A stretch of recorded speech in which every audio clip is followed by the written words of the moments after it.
Bienvenue sur notre chaîne dédiée à la psychologie et au développement personnel. Si vous aimez explorer les mystères de l'esprit humain, abonnez-vous, aimez cette vidéo et partagez-la avec ceux qui pourraient en bénéficier. Tous les enseignements présentés ici sont basés sur les travaux du grand psychologue suisse Carl Gustav Jung, dont les découvertes sur l'inconscient collectif et les archétypes continuent d'inspirer des millions de personnes à travers le monde. Rejoignez-nous pour approfondir ensemble cette fascinante aventure intérieure. Vous êtes-vous déjà surpris, immergé dans un rêve si vif, si chargé de symboles ancestraux qu'il semblait appartenir à une réalité au-delà de la vôtre? Avez-vous déjà ressenti un frisson en entendant un mythe ancien, comme s'il résonnait d'une vérité profonde, presque oubliée en vous? Ou peut-être, en contemplant des œuvres d'art de culture lointaine dans le temps et l'espace, avez-vous perçu des thèmes et des images récurrents, comme des fils invisibles tissant la complexe tapisserie de l'expérience humaine? Ces sensations, ces éclairs de reconnaissance universelle pointent vers l'une des idées les plus révolutionnaires et fascinantes de la psychologie moderne, l'existence d'un inconscient collectif. Aujourd'hui, nous embarquerons pour un voyage au plus profond de la psyché, guidé par la pensée visionnaire de Carl Gustav Jung. Psychiatre suisse, disciple de Freud puis penseur original et indépendant, Jung a osé repousser les frontières de la connaissance sur l'esprit humain. Il nous a proposé qu'au-delà des couches superficielles de notre conscience et des souvenirs qui forment notre inconscient personnel, il existe un niveau encore plus fondamental, une sorte de fondation psychique partagée par toute l'humanité. Imaginez l'esprit comme un vaste continent, dont la petite bande côtière que nous connaissons est notre conscience. Juste sous la surface, accessible avec un certain effort, se trouve l'inconscient personnel. Mais Jung nous invite à plonger plus profondément, à explorer les vastes et anciennes cavernes souterraines de ce continent, l'inconscient collectif.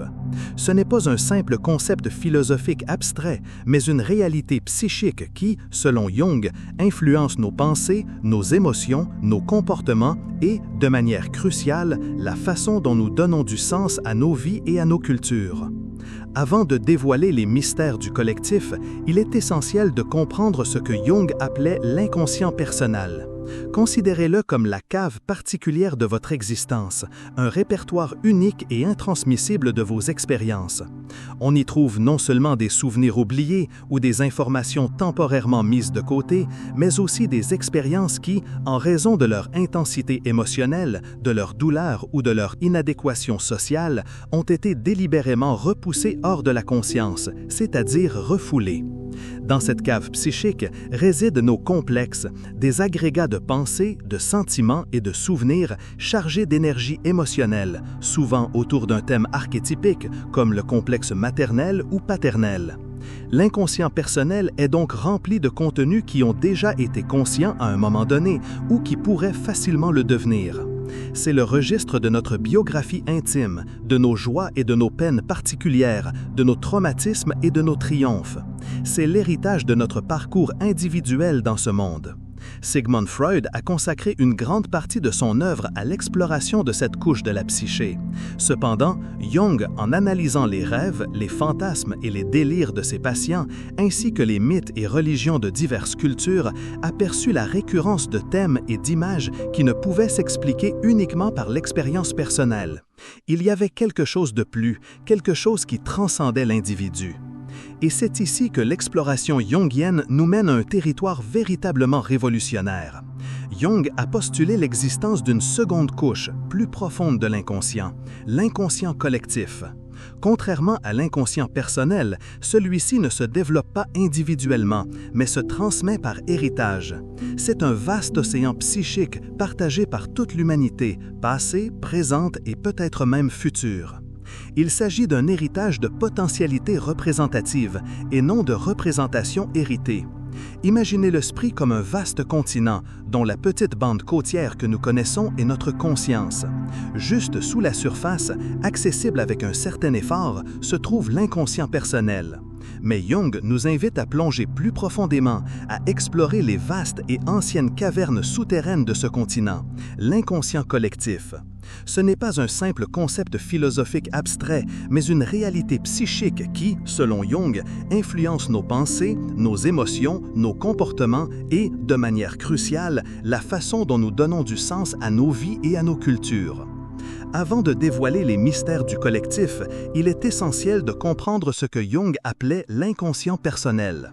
Considérez-le comme la cave particulière de votre existence, un répertoire unique et intransmissible de vos expériences.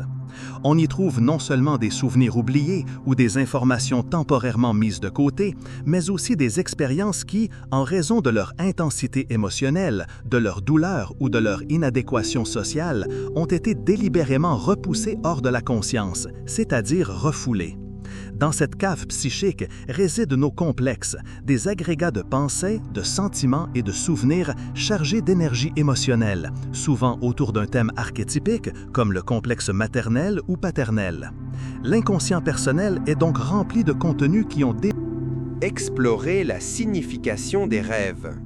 Les rêves sont l'une des manifestations les plus directes de l'inconscient collectif, en utilisant souvent des symboles universels, archétypes, partagés par l'humanité.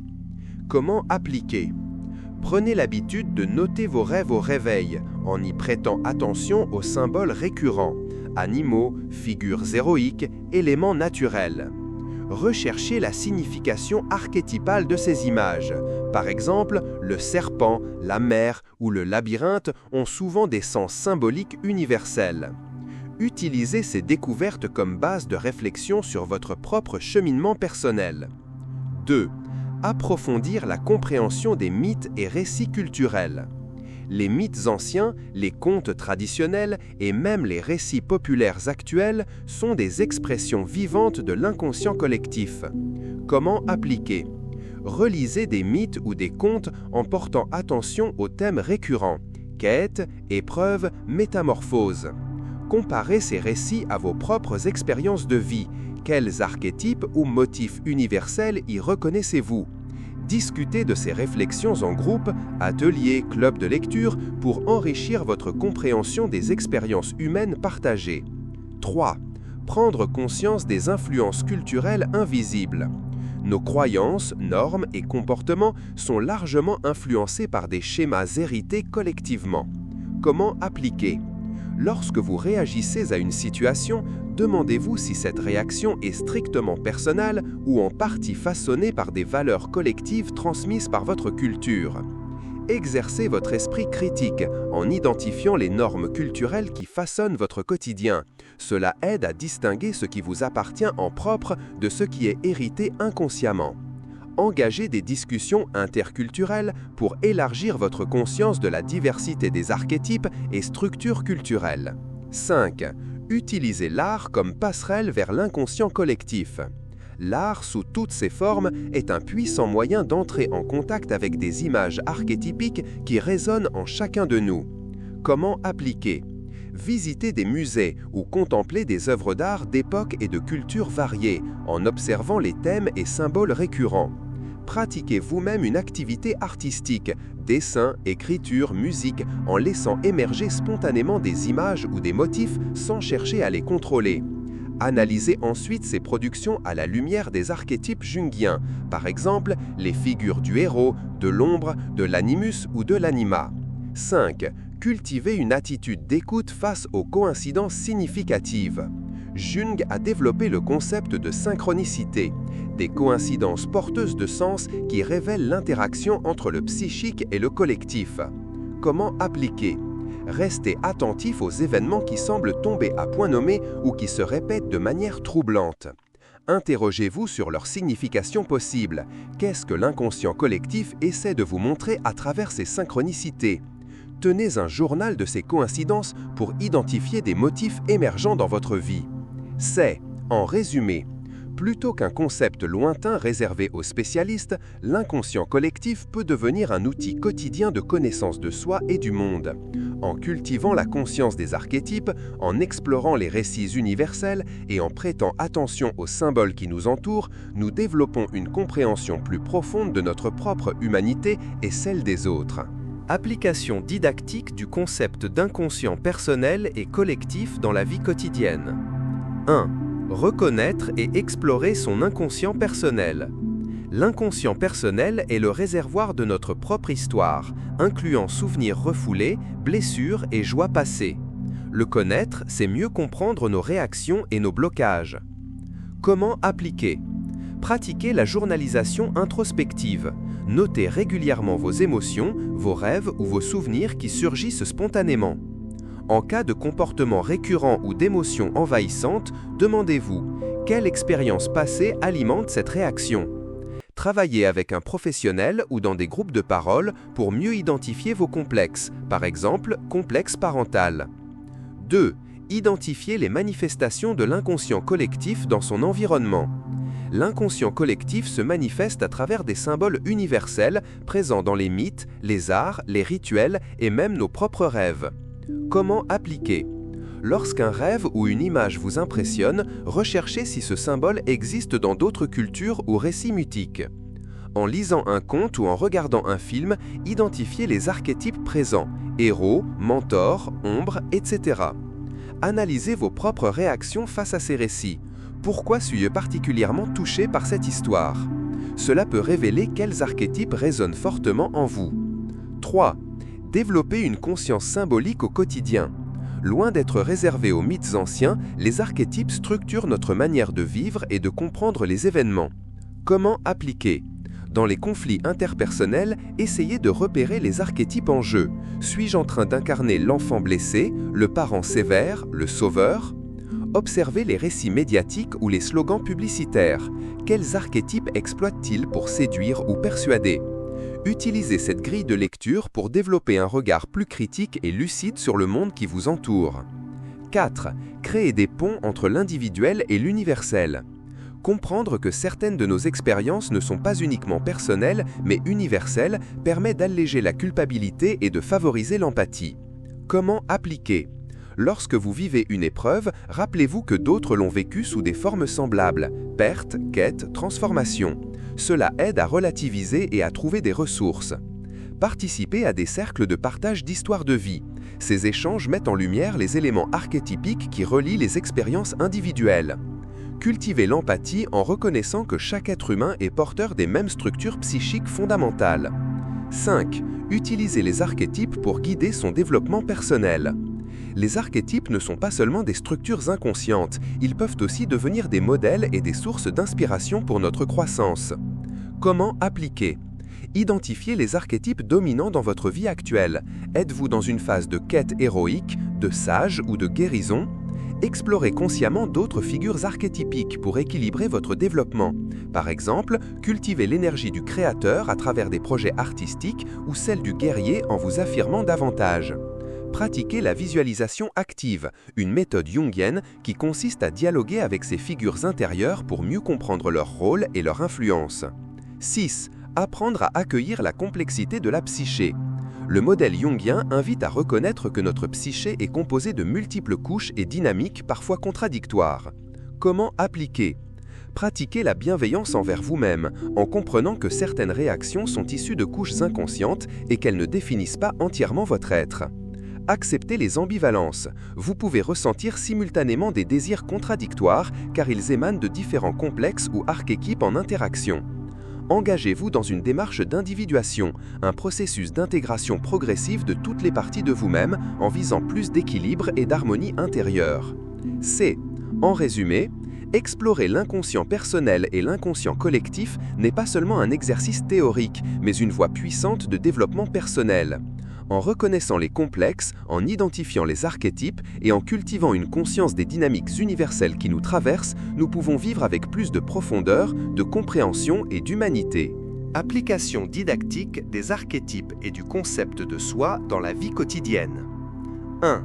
Identifier les archétypes à l'œuvre dans sa propre vie.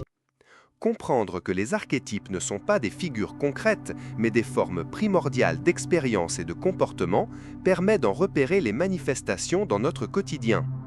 Comment appliquer? Analysez vos comportements récurrents. Répondez-vous toujours en mode protecteur, guerrier, sauveur ou au contraire victime? Lors d'émotions fortes, demandez-vous quel archétype est activé en moi en ce moment? Prenez conscience que certaines de vos attitudes ne relèvent pas uniquement de choix personnels, mais sont influencées par des dynamiques collectives et instinctives. 2. Travaillez la relation à l'archétype de la mère. La mère archétypique est présente en chacun de nous sous sa forme nourricière ou parfois destructrice. Comment appliquer ? Observez votre rapport aux figures maternelles. Êtes-vous en recherche constante de protection ou avez-vous tendance à rejeter tout ce qui symbolise le soin et l'accueil ? Dans votre rôle de parent, éducateur ou soignant, demandez-vous « Quelle part de la mère archétypique j'exprime ? Le soutien, le contrôle ou la surprotection ?» Pratiquez l'auto-nourrissement psychique. Accordez-vous du temps pour répondre à vos propres besoins, sans attendre uniquement de l'extérieur qu'on le fasse. 3. S'inspirer de l'archétype du héros pour sa propre transformation. Le héros est celui ou celle qui ose quitter la zone de confort pour croître et se dépasser. Comment appliquer ? Quand vous hésitez à relever un défi ou à entreprendre un changement, pensez au voyage du héros. Quels obstacles devez-vous affronter? Quels dragons internes ou externes se dressent sur votre route? Identifiez les mentors autour de vous ou en vous. Quelles ressources peuvent vous aider à traverser les épreuves? Célébrez vos victoires, même modestes. Chaque étape accomplie est un progrès sur le chemin de votre individuation. 4. Reconnaître et dialoguer avec son ombre. L'ombre est constituée de tous les aspects refoulés de nous-mêmes. Ne pas la reconnaître peut entraîner des projections et des conflits. Comment appliquer? Face à un comportement ou une émotion qui vous dérange chez les autres, demandez-vous « Est-ce un reflet de mon ombre ?» Accueillez vos émotions dites négatives, colère, jalousie, sans jugement, en comprenant qu'elles sont des signaux à écouter plutôt que des failles à éradiquer. Engagez un travail sur soi, écriture, thérapie, méditation, pour intégrer consciemment ces parties rejetées et devenir plus complet.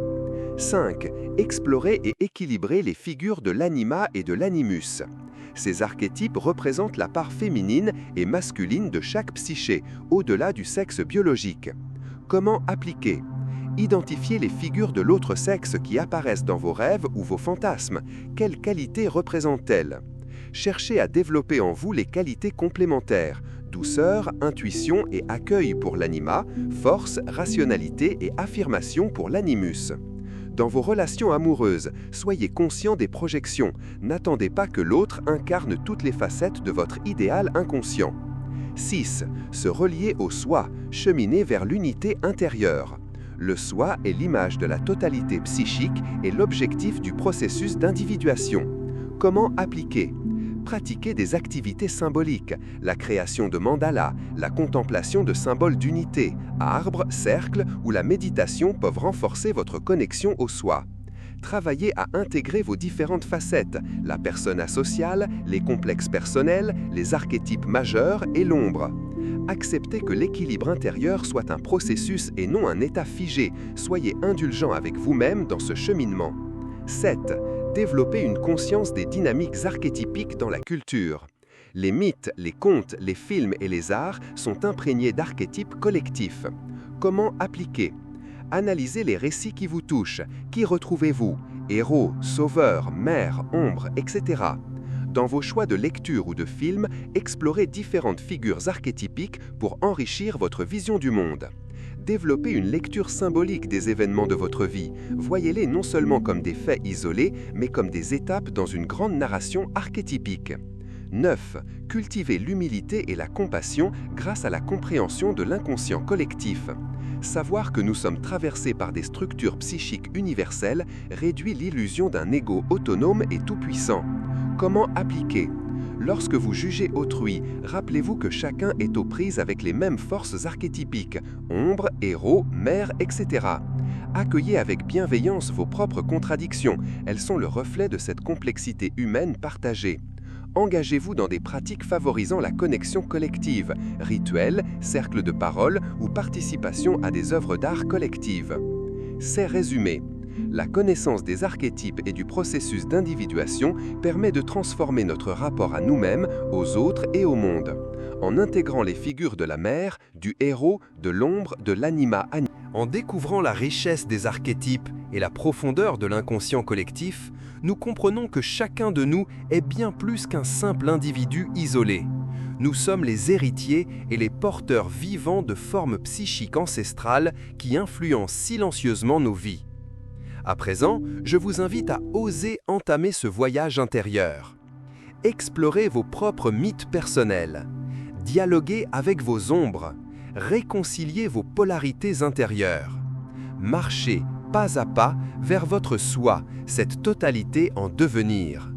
Car en apprenant à mieux vous connaître, à reconnaître en vous ces puissantes forces collectives, vous développerez non seulement une plus grande liberté intérieure, mais aussi une profonde compassion pour autrui. Alors, prêt à affronter vos dragons, à rencontrer vos mentors et à revenir transformés? Le voyage de la connaissance de soi n'attend que vous. Bienvenue sur le chemin de l'individuation.